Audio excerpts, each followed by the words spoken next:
A very common issue for powerlifters or anyone who deals with consistent compression around their pelvis, someone with an anterior pelvic tilt for example, is to get pain or numbness or a tingling, like a fiery sensation around their pelvis and lower back. Now essentially what's happening is that we're jamming hard tissues together and trapping something in the middle, and depending on what's trapped, you're going to get different sensations. So the solution is to create a bit more space around the area, to create some expansion in areas that are feeling compressed, and to get better movement and control and coordination of all the different moving parts of the pelvis and all the muscles that interact with it. Now in this video I'm going to take you through some of the go-to exercises that I use, and I'm also going to talk you through some of the cues. Now these are going to be very specific to me, so when I've had these issues, when I have been squatting heavy for a while and I can feel that compression around my pelvis, I innovated a lot of these exercises by improvising and by chasing sensations that are specific to me and my areas of compression. What this means is that it may be difficult for some of you to follow along, specifically if your perception of coordination just isn't quite there yet. And it also may mean that the exercises in this video are not specific to your issues or your compression. However, lots of the themes that I'm going to discuss in these exercises are going to be consistent for many different pelvic issues, and it's never going to be a bad thing to improve your pelvic control and coordination and just creating a generalized expansion around the pelvis. When it comes to stability and control of your lumbar spine and pelvis, it doesn't get much more important than the TVA, the transverse abdominis. It's the belt of muscle that helps to literally stabilize and wrap around that very lower part of your spine. And it is a core muscle, and we're going to train it with a plank and in very specific ways. So from here I'm going to lie so that my shoulders are directly on top of my elbows, and then I'm going to start dragging my knees up towards me without moving my body. So immediately I'm firing my hip flexors a little bit, and as I do that I'm going to elevate my hips until they become level with my upper back. Now here I've got a little bit of rounding.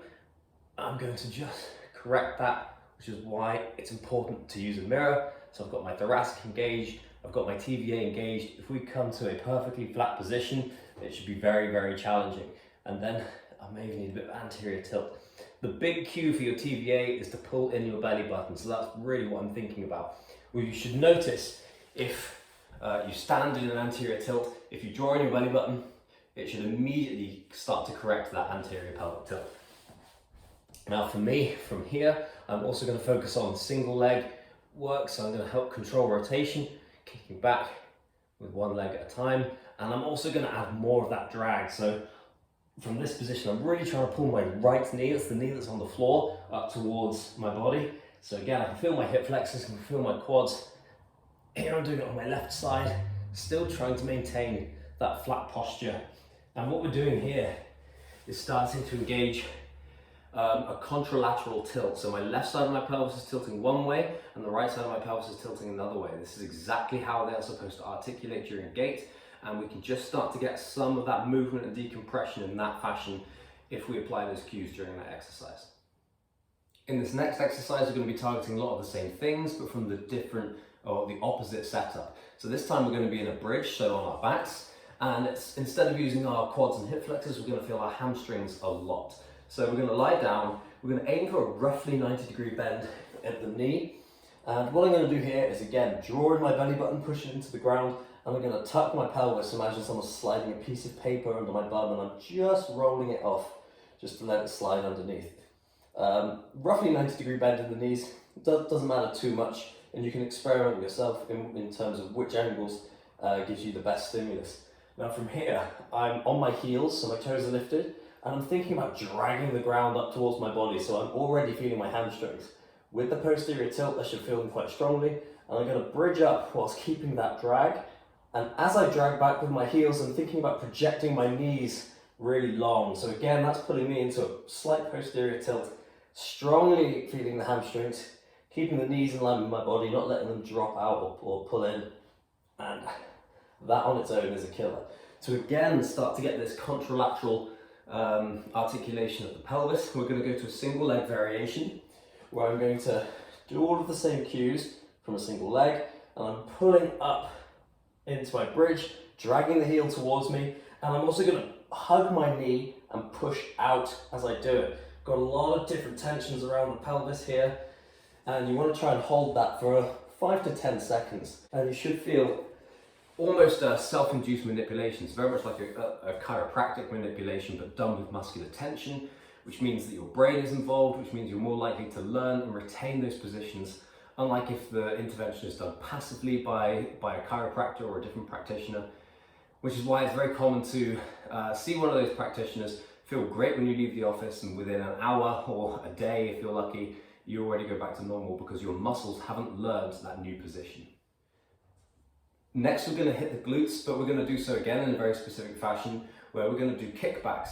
The common problem with this exercise is that you see people kicking and arching their back, and they're not really using their glutes, and if anything, they're just reinforcing this terrible pelvic lumbar spine position. So what we're going to do instead is bend the knee a lot more. We're going to sit back towards the heel on this side, come down onto the elbows, and kick from here. Just to get to this amount of extension requires quite a lot of glute activity. This is very, very challenging. I'm trying to maintain an internally rotated position, so my toe is pointing towards the camera rather than pointing out. I'll do it on this side as well, sitting back onto the right knee, kicking that leg as hard as I can. You notice that I would find it really hard to arch my back. It's quite unnatural, and if I can, then again, I'm just going to sit further back onto that leg and push here again. So now I'm forced to use the glute because my pelvis is locked in position by the knee that's on the floor, and I'm really driving specifically from the muscle that I'm trying to target, which is the glutes. Next, I'm going to target the adductors, which needs to be done in a sideline position with everything 90 degrees onto the wall. So from here, I'm just going to support my head. You can use a pillow, and I'm going to use my other hand to push down into the floor, which I can use for leverage as we progress this exercise. But to begin with, it's going to help me cue the fact that I'm trying to keep my shoulders neutral and stacked. I'm not trying to let my body move as I try to move my hips. So what I'm going to do is move that top knee as far forward as I possibly can, and then I'm going to open up like a clam shell exercise. I want to make sure that I'm opening up just enough so that I can barely feel the arch or the instep of my foot against the wall. And then what I'm going to do is what I call the double clam shell, where I'm going to keep this knee in the same position. I'm going to push down into the ground with my hand and bring that hip up towards it. Incredibly challenging exercise on the adductors. As with all of these exercises, we want to try it on both sides and see if we can notice a difference and try and create symmetry side to side. This next exercise can be progressed in a few different ways, but I'm going to keep things simple for this video. I talk about some of the variations you can apply in a different video. This is an exercise that I call the chiropractor, and to set it up, I'm going to put one foot against the wall, and I'm going to stand at a distance where basically I can push into that wall as hard as I possibly can. So I can create real tension on the ground with my front foot and real drive with my back foot. Generally for me, this comes at a position where I'm about knees level, okay? So even though one foot's back, one foot's forward, my knees are about level. I'm going to take a weight, could be a dumbbell or a kettlebell. I'm going to turn it internally so that my thumb is pointing at the wall, and I'm going to start to hinge. So I'm keeping a soft knee, but I'm not bending the knee any further as I sink down. I'm pushing my hips back towards the wall. I'm trying to maintain anterior tilt, belly button pulled in, and I'm coming down towards my foot. The weight and my head should be over that foot, and I stand up nice and tall. I time the knee and hip extension at the same time. Come down, should get a stretch in the glutes. Notice how I'm rotating. I think like an archer, I'm thinking bow and arrow, like this. Loads of internal rotation of the hip, and then I stand back up. This is a real killer on the glutes. I've seen people really struggle to even walk properly after just 3 reps of this, sometimes even less. But if you need to get more stimulus, then just go nice and slow, and you can do 8 to 10 reps, no problem. So to start off with, we're going to come to a half kneeling position, and I'm going to sit back towards my heel. Now, again, a lot of the same cues apply. I'm trying to keep a neutral spine, so I'm thinking about the plank. I'm drawing in the belly button to keep that TVA engaged. And here I'm getting a lot of internal rotation, so I'm turning to face the side of the knee that is down. And then I'm going to drive up and rotate away. So come down and drive up. Come down and drive up. We can start to use resistance with this. We can use weights, so we can hold a dumbbell or a kettlebell and swing it up and over like this. We're going to get some nice dynamic length through the hip flexor. We're going to use the glutes and we're going to use the quads as well to push from here. But we're developing that internal rotation and developing the power through external rotation. Again, this should start to look more and more similar to a dynamic gait cycle activity. Next, we're going to integrate lots of these movements together, and you'll notice that I've taken my socks off for this one. My feet are going to be up against the wall and I need to have good grip. You can do this in shoes if you don't mind getting mud on your walls. So I'm going to lie down again into a 90-90 position. We can again explore this a little bit. So I'm just going to push my hips slightly further away. You can go quite a long way out. If you're struggling to feel your hamstrings, I suggest maybe just shuffling a little bit further away from the wall. Now, what I'm going to do here is again make sure everything's in line, so my knees are pulled in, so I've got a gentle feel of my adductors. I'm going to pull down against the wall, so I've got a gentle feel of my hamstrings. Belly button in, posterior pelvic tilt, and then I'm going to take one foot off the wall and point my foot at the ceiling. If your hamstrings don't allow this position, then you can just come to this march position and think about driving your knee. So from here, what I'm going to do is by pulling against the wall with my left foot, I'm going to rotate my pelvis up. I'm pulling my left knee down, driving my right foot up, keep my belly button in, and then I get a very, very strong feeling in my hamstrings. So from here, I get up into that position. I'm pulling both knees towards the midline so I feel my adductors. I've got that pelvic rotation, I've got my hamstring engaged. You notice that I can lift my heel off the wall to again feel more hamstring if I want, and a little bit of calf. And here we're targeting lots of different aspects of the muscles that all interact with the pelvis, and we're doing so all at once. We can do holds, we can do repetitions. As with all of these exercises, we can do either of those things and still get a good stimulus. And to a degree, it's just down to you to find your way through it. If you're not getting a strong enough stimulus, do longer holds or do more reps. We've looked at a lot of exercises involving a posterior tilt, but chances are we're going to still maintain some degree of anterior tilt, and in some ways it's actually very useful for performance. So now what we need to do is condition ourselves to associate the tension of an anterior tilt with the tension in our TVA, to start to learn better control of that position and not just use it because it's an easier, more passive postural position. So again, I'm going to use my 90-90 position. I'm going to pull down with my feet on the wall to again pre-engage my hamstrings. I'm going to bridge up, which will typically put me in a posterior tilt. And now I'm going to draw in the belly button and try to anterior tilt. So for reference, I have my my rib cage on the ground, but my lower back and hips are off. I'll just pull my t-shirt so you can see. And now what I'm going to try and do is anterior tilt my pelvis just so that it hovers off the floor. So I can just about feel it.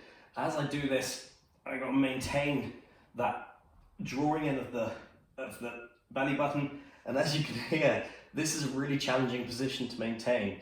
Anterior tilt is often a position that lacks tension, but here we're learning to really control it and stabilize as we're doing so.